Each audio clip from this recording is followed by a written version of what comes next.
नमस्कार दोस्तों, स्वागत है आपका हमारे YouTube चैनल जरधारी क्लासेस में। दोस्तों, हिंदी व्याकरण का आज ये 14वां लेक्चर है और इसमें आज हम यहाँ पे डिस्कस करने वाले हैं क्रिया और क्रिया विशेषण के बारे में। क्रिया क्या होती है, क्रिया कितने प्रकार की होती है, यहाँ से मोस्ट इंपोर्टेंट प्रश्न एग्जाम में पूछे जाएंगे।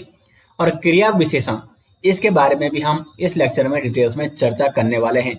इस लेक्चर के नोट्स और MCQ दोस्तों आपको मिल जाएंगे वीडियो के डिस्क्रिप्शन में। तो शुरू करते हैं आज का लेक्चर। शुरुआत करते हैं क्रिया से और उसके बाद हम क्रिया विशेषण के बारे में और क्रिया के जितने भी भेद हैं उनके बारे में भी चर्चा करेंगे। तो देखो, क्रिया क्या होती है, परिभाषा आप सभी जानते होंगे और यहाँ पे भी आप दे सकते हैं जिन शब्दों से किसी कार्य का होना या किसी कार्य के किए जाने का बोध होता है। जैसे हमने कहा वह जा रहा है, यानी बोध क्या हो रहा है, उसके जाने का। तो चलना, जाना, खेलना, वह खेल रहा है, उसे खेलना है, दौड़ना, पीना। तो कुछ ना कुछ हम काम कर रहे हैं, कार्य कर रहे हैं और हम क्या काम कर रहे हैं, हम क्या कार्य कर रहे हैं, इसका बोध हमें किन शब्दों से होता है जिन्हें हम क्रिया कहते हैं। जैसे हमने कहा वह खेल रहा है, तो खेलना भी क्या हुआ, काम हो गया, कार्य हो गया। तो उसका कार्य क्या है, खेलना। और उस खेलने वाले कार्य का बोध किससे हो रहा है, खेलना शब्द से हो रहा है। तो खेलना यहाँ पे क्या हो जाएगी, क्रिया हो जाएगी। तो ये उदाहरण है, रमेश क्रिकेट खेलता है, खेलता यहाँ पे क्रिया हो गई। गीता पानी पीती है, पीती यहाँ पे क्रिया हो गई। और सुरेश स्कूल जाता है, ये यहाँ पे उदाहरण हो गए। तो क्रिया की डेफिनेशन, जो परिभाषा है, वो इतनी क्या नहीं है, मतलब ये बड़ी आसान है। लेकिन सवाल जो बनते हैं दोस्तों, ये बनते हैं यहाँ से, क्रिया के भेद से। सबसे पहले प्रश्न ये बनता है कि कर्म के आधार पर क्रिया के कितने भेद हैं। तो कर्म के आधार पर हो जाएंगे क्रिया के 2 भेद। कौन कौन से हैं, सकर्मक क्रिया और अकर्मक क्रिया। सकर्मक यानी जिसमें कर्म पाया जाता है और अकर्मक यानी जिसमें कर्म नहीं पाया जाता है। अगर हम सकर्मक क्रिया की पहचान बताएंगे, किस प्रकार आपको सकर्मक क्रिया पहचाननी है, तो उसके लिए आपको इसके उदाहरण पहले समझने होंगे। जैसे रमेश ने आम खाया, गीता पानी पी रही है। तो इसमें सकर्मक क्रिया इसको इसलिए कहा जाता है कि इसमें जो क्रिया का प्रभाव पड़ता है वो किस पर पड़ता है, कर्म पर पड़ता है। यानी इसमें क्रिया के साथ साथ क्या होगा, कर्म भी दिया होगा। जैसे रमेश ने आम खाया, खाया यहाँ पे क्रिया हो गई, लेकिन खाया क्या, आम। तो आम यहाँ पे क्या हो जाएगा, कर्म हो जाएगा। तो क्रिया का प्रभाव किसमें पड़ रहा है, कर्म पर पड़ रहा है। गीता पानी पी रही है, पीना यहाँ पे क्रिया हो गई, लेकिन पी क्या रही है, पानी पी रही है। तो पानी यहाँ पे कर्म हो जाएगा। वह क्रिकेट खेल रहा है, खेलना हो जाएगी क्रिया और क्रिकेट हो जाएगा कर्म। मैं स्कूल जाता हूं, जाता हो जाएगी क्रिया और स्कूल हो गया कर्म। अकर्मक क्रिया क्या है, तो इसमें जो कर्म होता है, इसमें कर्म नहीं होता है, ठीक है, कर्म इसमें नहीं होता है और क्रिया का जो प्रभाव पड़ता है वो किसमें पड़ता है, कर्ता पर ही पड़ता है, जो कार्य कर रहा है। जैसे रीता रोती है, इन्हें रोती कौन है, रीता रोती है। गीता हंसती है, तो हंसने का प्रभाव किसे पड़ रहा है, गीता यानी कर्ता पे पड़ रहा है। ये कर्ता है, ये क्रिया है। यहाँ पे वह आता है, ये क्रिया है, ये कर्ता है। लेकिन सवाल ये बनता है कि कई बार एग्जाम में बनता है कि निम्न में से बताइए सकर्मक क्रिया किसमें है या अकर्मक क्रिया किसमें है। तो आपको पहचान कैसे करनी है, तो आपको पूछना है प्रश्न। जैसे यहाँ पे है, रमेश ने आम खाया। रमेश ने क्या खाया, तो रमेश ने आम खाया। यानी जो कर्म है उसकी जगह पे, यानी देखो क्रिया से पहले आपको क्या लगाना है। जैसे यहाँ पे क्रिया खाए थी ना, तो खाए से पहले हमने लगा दिया रमेश ने क्या खाया, तो हमें आंसर प्राप्त हो रहा है रमेश ने आम खाया। इसमें देखो गीता क्या पी रही है, यानी पी से पहले हमने क्या लगा दिया, तो गीता पानी पी रही है, इसका आंसर आ गया। वह क्या खेलता है, तो वह क्रिकेट खेलता है। यानी जिसमें हमें प्रश्न का आंसर मिल रहा है वो हमें सकर्मक क्रिया हो गई। लेकिन शर्त क्या है, क्रिया से पहले आपको क्या लगाना है, यानी प्रश्न करना है क्रिया से पूर्व। अब इसमें देखो अकर्मक क्रिया में अगर आप क्रिया से पूर्व क्या लगाते हो तो आपको उत्तर नहीं मिलेगा। जैसे रीता यहाँ पे रोती क्या है, क्रिया। तो मैंने यहाँ पे प्रश्न पूछा रीता, और क्रिया से पहले जो मैंने बोला था क्या लगाना है, रीता क्या रोती है। आंसर मिल रहा है, कुछ नहीं मिल रहा है। रीता क्या रोती है, क्या रोती, क्योंकि कोई भी यहाँ पे कर्म नहीं है तो इसलिए आंसर नहीं मिल रहा है, तो इसलिए ये हो जाएगी अकर्मक क्रिया। गीता हंसती है, तो गीता क्या हंसी है, क्योंकि हंसती कौन है, गीता। तो हंसने का प्रभाव डायरेक्ट गीता पे पड़ रहा है, न कि किसी कर्म पे पड़ रहा है। तो इसलिए हमें इसका उत्तर या आंसर नहीं मिल पा रहा है। वह आता है, वह क्या आता है, तो देखो इसका भी आंसर नहीं मिल रहा है। तो सकर्मक क्रिया और अकर्मक क्रिया की आपको पहचान इस प्रकार से करनी है कि जो वाक्य दिया गया है उस वाक्य को आप प्रश्न बनाइए, और जो ये क्या वाला है, ठीक है, जिससे हम प्रश्न पूछते हैं, ये आपको डायरेक्ट क्रिया से पहले लगाना है। तो अगर आपको उसका उत्तर मिलता है, आंसर मिलता है, तो सकर्मक क्रिया है उसमें, और अगर आंसर नहीं मिलता है तो उसमें हो जाएगी अकर्मक क्रिया। वैसे अगर आपको हिंदी का अच्छा नॉलेज है तो आप उसमें वैसे ही देख के ही लगा सकते हैं कि कर्म है या नहीं है। तो ये तो कर्म के आधार पर क्रिया के दो भेद थे। अब आगे बढ़ते हैं, और क्रिया के कुछ अन्य भेद भी होते हैं, लेकिन ये किस आधार पर होते हैं, तो यहाँ पे लिखना है आपको आधार। तो ये है आपके प्रयोग और संरचना के आधार पर। जो ऊपर था वो कर्म के आधार पर था, और ये है प्रयोग व संरचना के आधार पर। तो प्रयोग और संरचना के आधार पर क्रिया के हैं 5 भेद, लेकिन कई बुक्स में दोस्तों आपको इसमें 8 भेद भी देखने को मिलते हैं। लेकिन मुख्यतः जो क्रिया के प्रयोग और संरचना के आधार पर भेद माने जाते हैं वो 5 माने जाते हैं। कौन कौन से हैं? द्विकर्मक क्रिया, संयुक्त क्रिया है, प्रेरणार्थक क्रिया है, पूर्वकालिक क्रिया है, और नामबोधक क्रिया है। तो इन 5 को आपको समझना बहुत ही अति आवश्यक है। तो सबसे पहले द्विकर्मक क्रिया की हम बात कर रहे हैं। तो सिंपल सा इसके नाम से ही लग रहा है, जिसमें कितनी क्रिया हैं, मतलब द्विकर्मक जिसमें कर्म 2 हैं, तो इसमें आपके हो जाएंगे 2 कर्म। अब दोस्तों 2 कर्म के किसी वाक्य में हो सकते हैं, बिल्कुल हो सकते हैं, लेकिन इसमें दोस्तों एक कर्म होता है मुख्य कर्म, और एक होता है आपका, एक तो मुख्य कर्म हो गया, और दूसरा होता है आपका गौण कर्म। अब यहाँ पे उदाहरण देखो और उदाहरण से समझते हैं, क्योंकि प्रत्येक पॉइंट में आपको उदाहरण से समझाने का प्रयास करता हूं। देखो उदाहरण, सुरेश ने रमेश को खाना खिलाया। अभी आप जब आगे मैं आपको इसके बाद कारक पढ़ाऊंगा, तो उसमें मैं आपको कर्ता ने, कर्म को, मतलब ये प्रकार के उसमें जो कारक हैं वहां पे आपको पता चल जाएगा। वहां पे आप ये जरूर पढ़ेंगे, कर्ता ने, मतलब कर्ता की विभक्ति होती है ने, तो यहाँ पे कर्ता है। कर्म को, कर्म की विभक्ति होती है को, देखो रमेश को, तो यहाँ पे एक कर्म तो रमेश हो गया, लेकिन एक क्या हो गया जो क्रिया से ठीक पहले है, जिस पर क्रिया का प्रभाव पड़ रहा है। खिलाया, लेकिन खिलाया गया, खिलाना यहाँ पे क्रिया हो गई, ये क्रिया हो गई, और ये हो गया कर्म। खिलाया क्या? खाना खिलाया।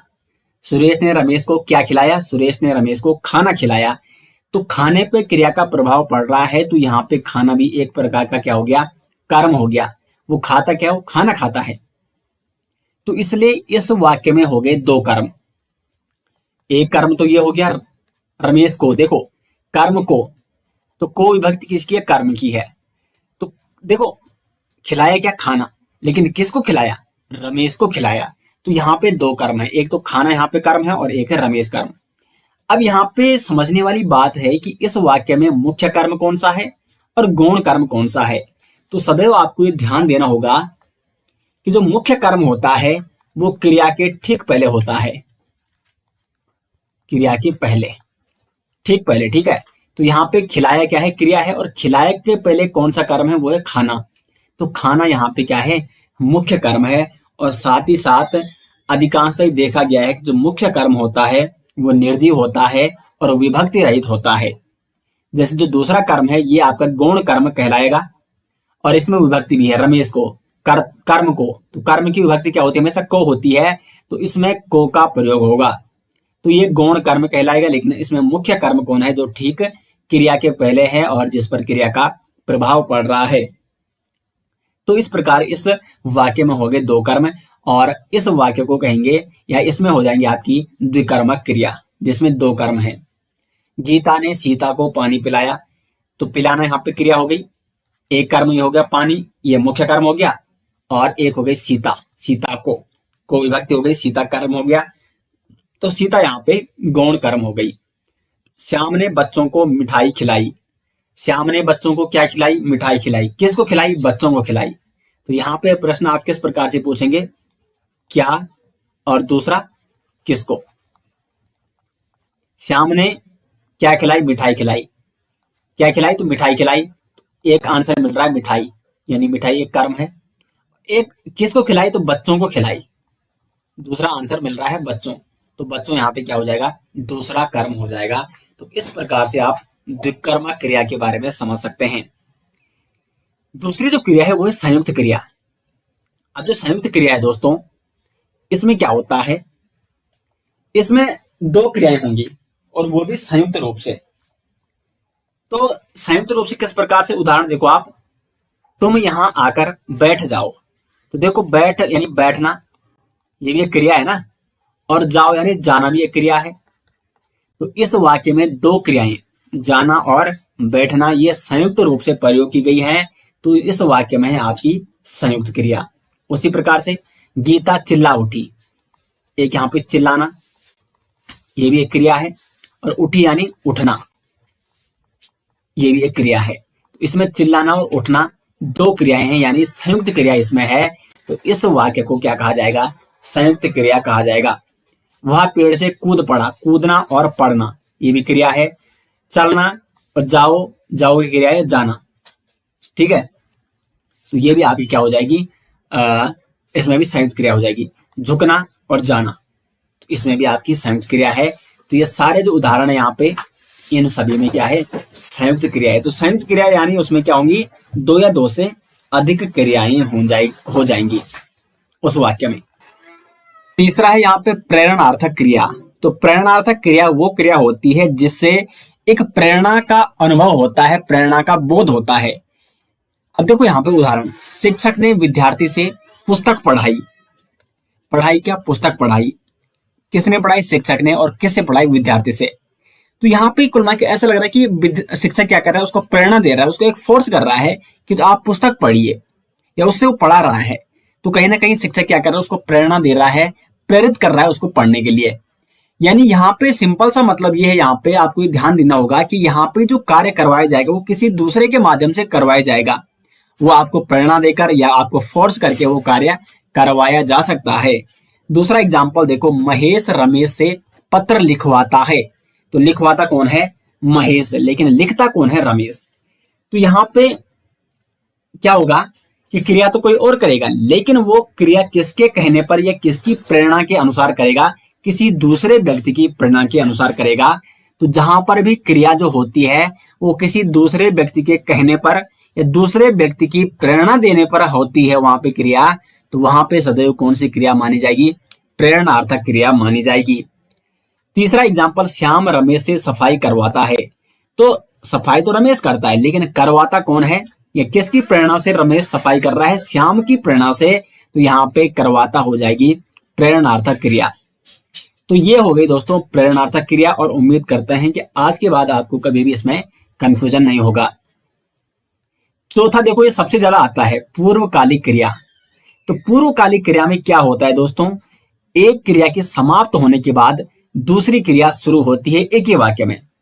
देखो, गीता खेलकर थक गई, यानी इसने पहले खेला और तभी तो थकी है। अगर वो खेलती ही नहीं तो थकती कैसी। और खेलना ये भी एक क्रिया है, और थकना ये भी एक क्रिया है।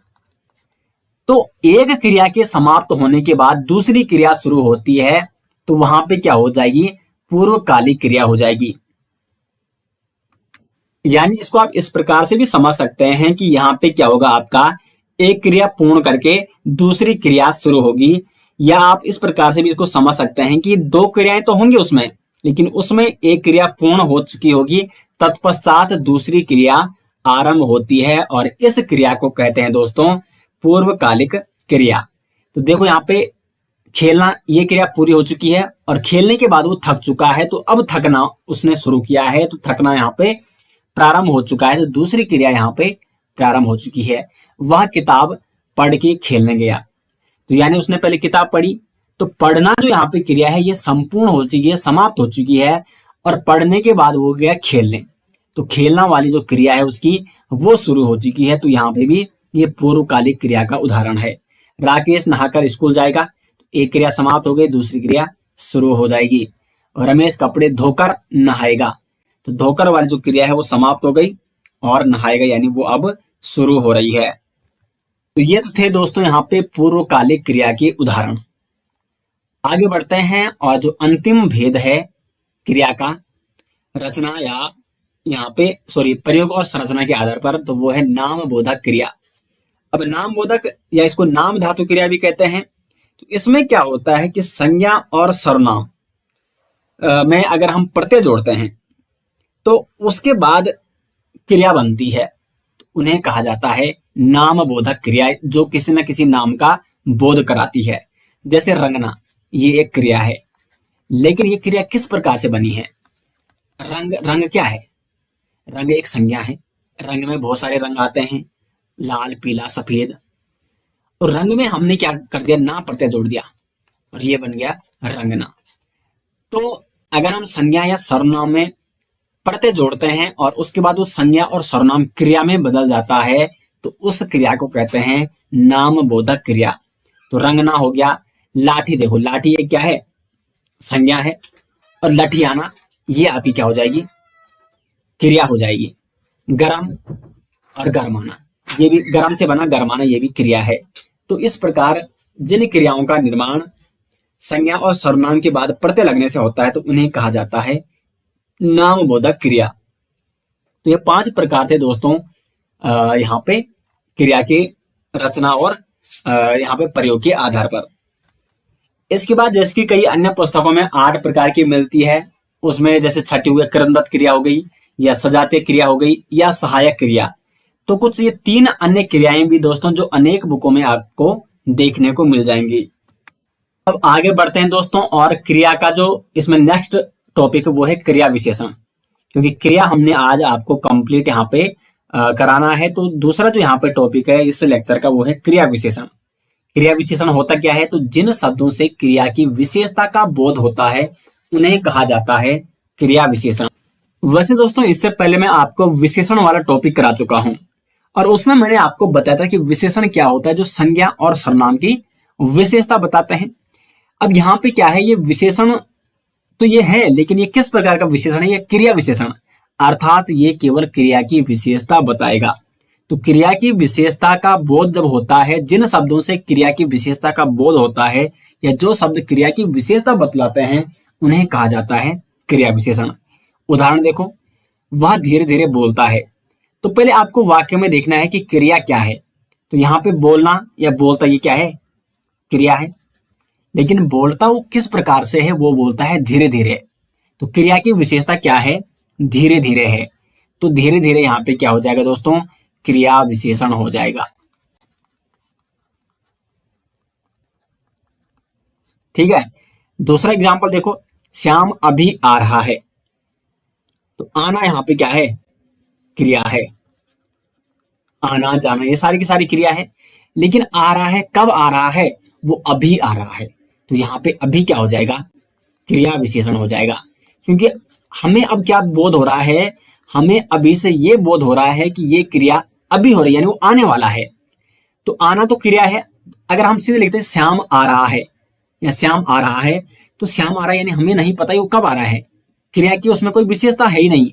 लेकिन श्याम अभी आ रहा है, तो ये क्रिया की ये विशेषता बतला रहा है कि क्रिया जस्ट अभी होने वाली है। तो इसे यहाँ पे अभी क्या हो जाएगा? क्रिया विशेषण हो जाएगा। ये आ रहा है, इस क्रिया की क्या बता रहा है? विशेषता बता रहा है। अभी आगे हम बहुत सारे एग्जाम्पलों से समझेंगे। तो बात करते हैं क्रिया विशेषणों के प्रकारों की। क्रिया विशेषण के अगर आप प्रकार देखोगे तो यहाँ पे देखो ये 4 प्रकार के हैं। कौन कौन से हैं? स्थानवाचक क्रिया विशेषण, कालवाचक क्रिया विशेषण, तीसरा है परिमाणवाचक क्रिया विशेषण और चौथा है रीतिवाचक क्रिया विशेषण। तो एक एक करके हम उदाहरण से इनको समझने का प्रयास करते हैं। सबसे पहला है स्थानवाचक क्रिया विशेषण। तो इसमें स्थानवाचक क्रिया विशेषण से हमें यह पता चलता है कि जो क्रिया है या जो कार्य है वो किस स्थान और किस दिशा में हो रही है। जैसे अंदर, बाहर, ऊपर, नीचे, यहां, वहां आदि। तो यहां पे क्रिया से पहले ये शब्द आपको देखने को मिलेंगे। जैसे उदाहरण देखो, गीता पढ़ती है, लेकिन पढ़ती कहाँ है? अंदर पढ़ती है। तो जो देखो पढ़ना यहाँ पे क्रिया है, यानी काम क्या हो रहा है, पढ़ना हो रहा है, लेकिन वो जो काम हो रहा है, जो वो क्रिया हो रही है, उसका स्थान कौन सा है, किस स्थान पर वो क्रिया हो रही है। तो जहां पे क्रिया की स्थान या दिशा का हमें पता चलता है जिस शब्द से, तो उस शब्द को कहा जाता है स्थानवाचक क्रिया विशेषण, क्योंकि वो क्रिया की विशेषता बता रहा है, उसका स्थान और उसकी दिशा बता रहा है। तो यहाँ पे पढ़ती कहाँ है, अंदर पढ़ती है, अंदर एक दिशा है, एक स्थान है, तो ये हो जाएगा यहाँ पे स्थानवाचक क्रिया विशेषण। वह नीचे खेलता है, तो नीचे खेलने का स्थान हमें पता चल रहा है, तो नीचे यहाँ पे क्या हो जाएगा, क्रिया विशेषण हो जाएगा। क्रिया कौन सी, यहाँ पे खेलना, यहाँ पे क्रिया है। श्याम यहाँ आओ, तो आना क्रिया हो गई, और यहाँ, तो यहाँ हो जाएगा स्थानवाचक क्रिया विशेषण। दूसरा है कालवाचक क्रिया विशेषण। इससे कार्य के होने का या जो कार्य का समय होता है या क्रिया के समय का बोध होता है, समय का बोध, जैसे जब, तब, यदा, कदा, हमेशा, तत्पश्चात, तत्काल, पूर्व, ये सभी शब्द क्रिया से पहले आएंगे।